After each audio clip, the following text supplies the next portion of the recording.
پیچھے نماز پڑھ رہا ہوں، تو جو جو امام عمل کرتے جائیں گے اس کی اتباع جو پیچھے ہے وہ کرتا چلا جائے گا۔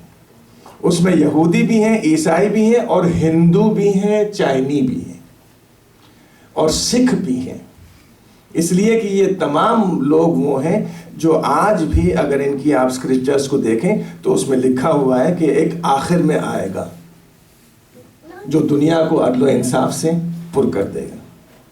تو امام زمانہ کے ہاتھ کے اوپر بیعت کرنے والے اکثریت یہ ہوں گی جو نان مسلمز کی ہوگی، اور شیعہ یہاں پر ہوں گے۔ اہل سنت بھی بہت سے ہیں جو امام زمانہ کے ظہور کے قائل ہیں اور جو کہتے ہیں کہ امام زمانہ ظہور کریں گے، اور سفیانی کے بھی قائل ہیں۔ ان میں سے بھی اکثریت امام زمانہ کے ساتھ آئے گی۔ اگر کوئی مخالفت کرے گا تو وہ سلفی ہیں، سفیانی ہیں، بنی امیہ ہیں۔ جب امام یہاں نماز پڑھا چکیں گے اور یہودیوں کو ان کی توریت اور عیسائیوں کو ان کی انجیل بتا دیں گے، تو اب امام چلیں گے شام کی طرف، اور قبل اس کے کہ امام شام کی طرف جائیں سفیانی اپنا لشکر لے کے امام کے مقابلے پر آئے گا۔ یہاں پر امام حضرت عیسیٰ کی مدد سے اور پوری لشکر کی مدد سے سفیانی پر قابو پائیں گے، اور سفیانی کو جب قتل کیا جائے گا تو اب اعلان ہوگا کہ دنیا جتنی جرم اور ظلم سے بھر گئی تھی اب عدل و انصاف سے بھر جائے گی۔ سفیانی کے بارے میں جب امام اس کو بیان کرتے ہیں تو اس جملہ کہتے ہیں کہ وہ ظالم ہوگا جو لوگوں کو زندہ جلا دے گا۔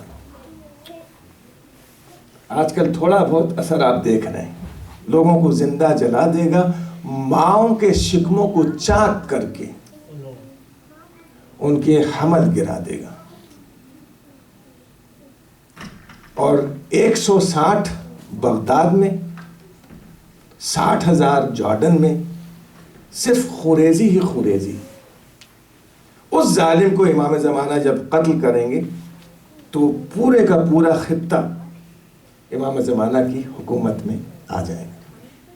اب امام زمانہ کا کام یہ ہے کہ اپنی حکومت کو وسعت دیں، اور اس حکومت پر 19 سال کون سے سال نہیں بیان کیا گیا، بس 19 سال امام کی حکومت ہوگی، اور اس حکومت کے اختتام پر رجعت شروع ہوگی۔ ایک صلوات بھیجے محمد وآل محمد۔ مولا علی کا ایک خطبہ بھی ہے اور مولا علی کا ارشاد بھی ہے، اور قرآن مجید کی آیت بھی ہے کہ دابۃ الارض آئے گا۔ دابۃ الارض کہتے ہیں اس کو جو زمین پر چلے۔ اہل سنت کی تفسیر میں آپ کو یہ ملے گا کہ یہ دابۃ الارض یعنی ایک جانور ہے جو زمین پر چلتا ہے، لیکن اہل بیت کی تفسیر جب آپ پڑھیں گے تو اس میں یہ ہے کہ دابۃ الارض سے مراد ایک انسان ہے جو ظہور کرے گا امام زمانہ کی آخری دور حکومت میں، اور اس کے ہاتھ میں موسیٰ کا عصا ہوگا، انگلی میں سلیمان کی انگوٹھی ہوگی، اور سر پر رسول اللہ کا امامہ ہوگا، اور ہاتھ میں ذوالفقار ہوگا، اور وہ اپنے ہاتھ سے، اپنے عصا سے ہر ایک پر لکھتا چلا جائے گا کہ یہ کافر ہے، یہ مومن ہے، یہ کافر ہے، یہ مومن۔ یہ دابۃ الارض مولا کائنات علیہ السلام، یہ رجت کی ابتدا ہے، جس کے لیے مولا کہہ رہے ہیں انا صاحب الرجعات، میں جو ہے رجعتوں والا ہوں۔ رسول کے زمانے میں آیا ہوں، اب امام مہدی کے زمانے میں ہوں۔ تو ایک روایت یہ ہے کہ پورے کے پورے ائمہ علیہ السلام پھر دوبارہ دنیا میں آئیں گے، اور الگ الگ جگہوں کے والی ہوں گے اور ولی ہوں گے، اور رسول اللہ جب ظہور کریں گے تو اس وقت ابلیس جو ہے وہ مقابلے کے لیے کھڑا ہوگا، اور عیسیٰ سے جب جنگ ہو رہی ہوگی ابلیس کی تو عیسیٰ بار بار آسمان کی طرف دیکھ رہے ہوں گے، تو ابلیس یہ کہہ رہا ہوگا اپنے لشکر والے سے تم گھبراؤ نہیں، اسے ہمارا مقابلہ نہیں کر سکتے، کہ اچانک وہ دیکھے گا کہ آسمان سے ایک نور ساطع ہوا۔ اب شیطان بھاگنا شروع کرے گا تو لوگ کہیں گے کہ اب کیا بھاگ رہے ہو، تم تو کسی سے نہیں ڈرتے۔ کہا نہیں، اب جو آ رہا ہے یہ مجھے قتل کر دے گا۔ اب جو لوگوں نے مڑ کر دیکھا تو رسول اللہ صلی اللہ علیہ وآلہ وسلم اپنے ہاتھ میں نیزہ لے کر آئیں گے اور یہ جملہ کہیں گے، تیرا وقت معلوم یہاں تک تھا۔ تو یہ رسول اللہ کے ہاتھوں ابلیس قتل ہوگا۔ دجال کے بارے میں جو آپ سنتے ہیں، اس کے بارے میں مولا کائنات سے جب پوچھا گیا تو مولا کائنات نے جواب میں یہ کہا کہ دیکھو یہ سعید ابن سعید ہے، اس کا نام سعید ابن سعید ہے، اور جو اس کی پیروی کرے گا وہ شقی ہے، یعنی بدبخت ہے، انلکی ہے، انفارچونیٹ ہے، اور جو اس کی پیروی نہیں کرے گا، انکار کرے گا، وہ خیر پر ہے۔ اور اس کو رسول اللہ نے دیکھا بھی ہے، اس سے ملاقات بھی کی ہے۔ تو ایک دن رسول اللہ اصحاب کے ساتھ مسجد میں نماز پڑھ رہے تھے کہ اچانک فجر کی نماز کے بعد رسول اللہ نے کہا کہ چلو، اصحاب کو لے کر ایک گھر کی طرف روانہ ہوئے۔ وہاں پر دق الباب کیا، کہا کون؟ کہا میں محمد۔ ایک عورت نے دروازہ کھولا، اس نے کہا کہ محمد کس لیے آئے؟ کہا کہ تمہارے بیٹے سے ملنا ہے۔ کہا میرے بیٹے سے تمہیں کیا غرض ہے؟ وہ تو بول بھی نہیں پاتا۔ کہا نہیں، اسی سے بات کرنا ہے۔ تو وہ گئی اور اپنے بیٹے سے کہا کہ دیکھو محمد آئے ہیں، تم خاموش رہنا ہے۔ وہ خاموش رہا۔ رسول اللہ نے اس سے پوچھا کیا تم گواہی دیتے ہو کہ اللہ ایک ہے، میں اس کا رسول ہوں؟ تو اس نے کچھ جواب میں نہیں کہا۔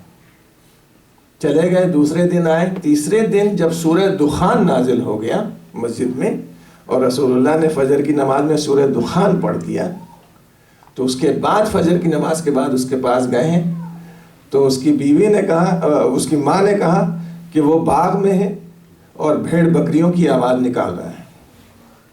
تو اس نے اس کو ڈانٹ کر بٹھایا اور بٹھا کے کہا کہ یہ محمد آئے ہیں۔ رسول اللہ نے پھر اس سے کہا کہ اللہ کی وحدانیت کے اوپر ایمان لاؤ، تو وہ آسمان کی طرف دیکھ کر یہ جملہ کہتا ہے کہ انا ربکم الاعلی، میں تمہارا بڑا رب ہوں۔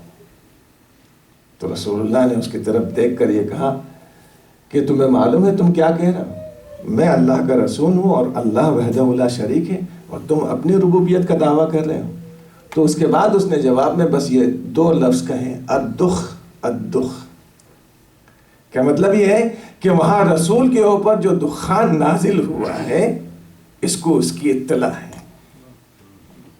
تو رسول اللہ نے جواب میں اس سے یہ کہا کہ خداوند عالم نے تجھے اختیار ضرور دیا ہے مگر تو اپنے مقصد میں کامیاب نہیں ہوگا۔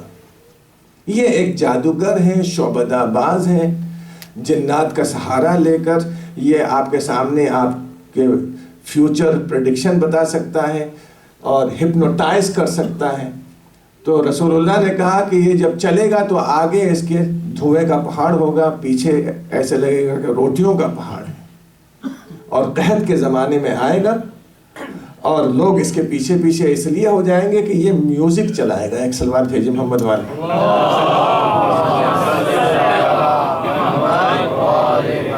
آپ کو پتا ہے مولانا لوگ کیوں روکتے ہیں آپ کو میوزک سے؟ اس کے عادی ہو جائیں گے تو پھر وہاں تو میوزک پھر اسی کے پاس ہوگی، تو ہمارے بچے جو ہیں اس طرف دوڑیں گے۔ تو بہترین میوزک کے ساتھ، لیکن جب یہ اور لوگوں کو جنت اور دوزخ دکھائے گا، اور جس کو اپنی جنت میں ڈالے گا وہ اس کے لیے دوزخ بن جائے گی۔ اس کو جناب عیسیٰ قتل کریں گے، اور یہ دجال شیطان نہیں ہے، یہ دجال وہی ہے جس کی پیشن گوئی ہر نبی نے اپنے زمانے میں کی ہے۔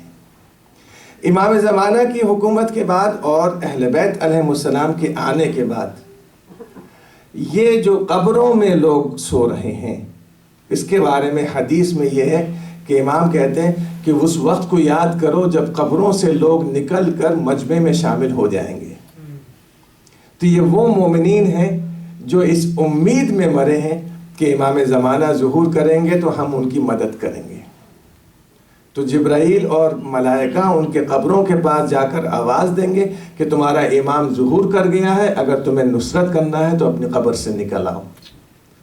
تو اس میں بہت سے انبیاء, بہت سے صالحین قبروں سے نکلیں گے اور امام زمانہ کے ساتھ شریک ہوں گے. دشمن جو اصل میں کافر ہیں, اصلی کافر اور اصلی مومن, یہ دونوں اپنی قبر سے نکلیں گے اور انتقام امام زمانہ کے ہاتھ سے ہوگا. انٹرنیٹ پہ مجلس جا رہی ہے لہٰذا میں تشریح نہیں کروں گا. جس نے اہل بیت پر ظلم کیا ہے, جس نے اہل بیت پر ظلم کیا ہے, امام زمانہ علیہ السلام اس سے انتقام لیں گے. اور اس وقت امام کی فوج کا نعرہ ہوگا یا لسارات الحسین, یا لسارات الحسین. اس کا مطلب صاف واضح ہے کہ اتنا عرصہ گزرنے کے بعد بھی امام کے دل سے کربلا کا غم کم نہیں ہوا. اذان گرامی, شہید ہو جانا بہت آسان ہے, لیکن اپنے ہاتھوں پر اپنے ننھے سے بچے کو شہید ہوتا ہوا دیکھنا بہت مشکل ہے. خود پیاسا انسان تو رہتا ہے, مگر اپنے چھوٹے چھوٹے بچوں کو پیاس سے بلکتا ہوا دیکھیں بہت مشکل ہے. کربلا میں حسین کی مظلومیت کا یہ عالم ہے کہ اپنے ہاتھوں سے ایک نہیں 71 جنازے حسین نے اٹھائے ہیں. ایک جنازہ ہم اٹھاتے ہیں تو ہماری حالت بگڑ جاتی ہے, مگر حسین نے 71 جنازے اٹھائے. ہاں, اس وقت عباس بھی ساتھ میں تھے, علی اکبر بھی ساتھ میں تھے. ہاں, حسین جب علی اکبر کی لاش اٹھانے کے لیے گئے ہیں تو اب عباس بھی موجود نہیں ہیں, اب قاسم بھی موجود نہیں ہیں.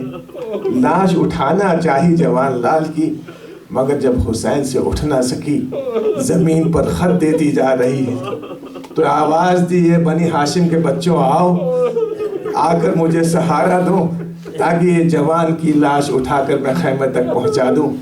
مظلومیت کا یہ عالم ہے کہ ایک مرتبہ جب سناٹا چھا گیا اور کوئی مدد کرنے والا موجود نہیں ہے, تو اب امام نے ایک جملہ کہا, یا ابطال الصفا یا فرسان الحجا ما لکم ادعوکم لم تستجیبونی. ارے میرے بہادر شیرو, اے میرے بہادر شہ سوارو, تم کہاں چلے گئے ہو؟ میں تمہیں آواز دے رہا ہوں, تم لبیک نہیں کہتے. لاشیں شہداء اپنی جگہ پر تڑپنے لگی اور آواز دینے لگی, مولا موت نے مجبور کر دیا ہے, ورنہ اب بھی ہم آپ کی نصرت کے لیے تیار ہیں. عزیزان گرامی, یہ واقعات حسین کے سامنے رونما ہوئے, لیکن کیا آپ سمجھتے ہیں کہ زینب نہیں دیکھ رہی ہیں؟ بس اتنا کہوں گا, مولا آپ نے سب کو شہید ہوتے ہوئے دیکھا, لیکن یہ وہ شہزادی ہے جس نے آپ کو شہید ہوتے ہوئے. جب گھوڑے سے حسین گرے تو زہرا کی جائی اپنے خیمے میں نہ رک سکی.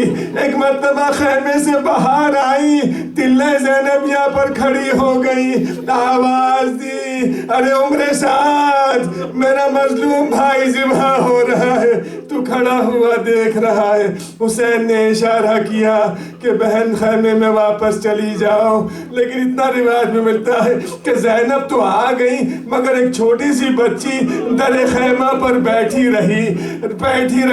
یہ چھوٹی سی خاک جمع کیے ہوئے کہ پانی تو نہیں ہے, عصر کا وقت آ رہا ہے, میرے بابا نماز پڑھنے کے لیے آئیں گے, پانی تو نہیں دے سکتی, کم سے کم مٹی سے میرے بابا تیمم کر لیں دیں گے. سکینہ اسی انتظار میں تھی کہ ایک مرتبہ گھوڑے کے انہنانے کی آواز سنی.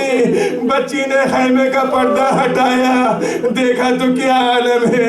حسین کا گھوڑا, زین ڈھلی ہوئی, لجام کٹی ہوئی, گلے میں باہیں ڈال دی اور ڈال کے کہا, اے میرے بابا کے گھوڑے, بس اتنا بتا میرا بابا پانی پی چکا تھا یا زندہ یا پیاسا ہی ذبح کر ڈالا گیا. اجرکم اللہ. بس آخری جملے ہیں عزیزان گرامی, خدا آپ کو سوائے غم حسین کے کسی غم میں نہ رلائے. ایک مرتبہ سکینہ کو قید کر کے جب لے جانے لگا کوفے اور شام کے بازاروں سے, تو اس بچی کو پیاس لگی اور ایک مرتبہ زینب سے کہا, پھپھی اماں پیاس مارے ڈال رہی ہے. اوپر بیٹھی ہوئی ایک معظمہ نے سن لیا, اپنی کنیز سے کہا, ارے جاؤ جلدی سے پانی لے کر آؤ, میں نے اتنے پیاسے قیدی کبھی نہیں دیکھے. معلوم ہوتا ہے کہ کئی دنوں سے بھوکے اور پیاسے ہیں. جب وہ پانی لے کر چلی تو اس معظمہ نے کہا کہ لا مجھے دے دو, میں اپنے ہاتھوں سے لے جا کر پانی پلاتی ہوں. لا کر اس نے کوزہ زینب کے ہاتھ میں دیا, کہا کہ بی بی بچی بہت پیاسی ہے, اس کو پانی پلا دے, اور جب پانی پی لے تو میرے لیے بھی کچھ دعائیں کر دے. ایک مرتبہ زینب نے پیالے پر ہاتھ رکھا, کہا بیٹی سکینہ بعد میں پانی پینا, پہلے اس کے لیے دعا کر دو. کہا پہلی دعا کیا ہے؟ کہا کہ جیسے یہ یتیم ہوئی ہے میرے بچے یتیم نہ ہو. سکینہ نے اپنا دامن پھیلایا, اے پالنے والے میری یتیمی کا واسطہ, جیسے میں یتیم ہوئی ہوں اس کے بچے یتیم نہ ہو. کہا دوسری دعا کیا ہے؟ کہا دوسری دعا یہ ہے کہ جلد سے جلد مدینے چلی جاؤں. مدینے کا نام سننا تھا کہ زینب بے چین ہوئی. کہا مدینے کس کے پاس جاؤ گی؟ کہا کیوں نہ جاؤں, وہاں تو میری شہزادیاں رہتی. کہا کون شہزادیاں؟ کہا بچپن میں رسول اللہ کے گھر گئی تھی, میں بے ردا تھی, میرے سر پر کوئی ردا نہیں تھی, زینب نے اپنی چادر مجھے اڑا دی تھی.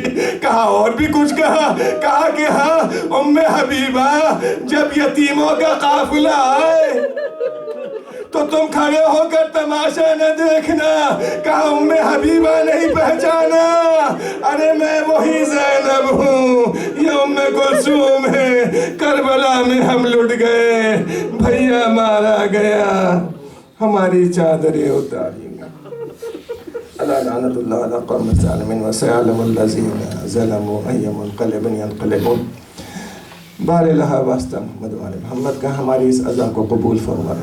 پانے والے واسطہ محمد والے محمد کا ہماری مجالس سے امام زمانہ عجل اللہ فرجہ الشریف کو تسلیت و تعزیت عطا فرما. ہمارے آنسوؤں کو رمال سیدہ میں جگہ عطا فرما.